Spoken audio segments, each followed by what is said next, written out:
ராஜபாளையம் அருகே அம்பேத்கர் நகரில் அடிப்படை வசதிகள் மற்றும் குடிநீர் வழங்கப்படாததை கண்டித்து பொதுமக்கள் சாலை மறியல் போராட்டத்தில் ஈடுபட்டதால் பரபரப்பு ஏற்பட்டது.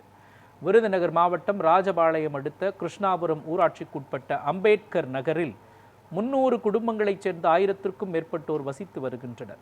இந்த பகுதியில் சாலை, தெருவிளக்கு, கழிவுநீர் உள்ளிட்ட அடிப்படை வசதிகள் முழுமையாக இல்லை எனவும் குடிநீர் வழங்கும் போர்வெல் தண்ணீரும் கடந்த 15 நாட்களாக நிறுத்தப்பட்டுள்ளதாகவும் கூறி பொதுமக்கள் அதிருப்தி தெரிவித்தனர்.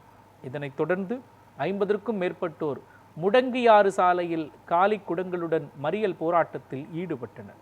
போலீசார் மற்றும் ஊராட்சி அதிகாரிகள் நடத்திய பேச்சுவார்த்தைக்கு பின்னர் குடிநீர் வழங்க நடவடிக்கை எடுக்கப்படும் என உறுதி அளிக்கப்பட்டதை தொடர்ந்து போராட்டம் கைவிடப்பட்டது.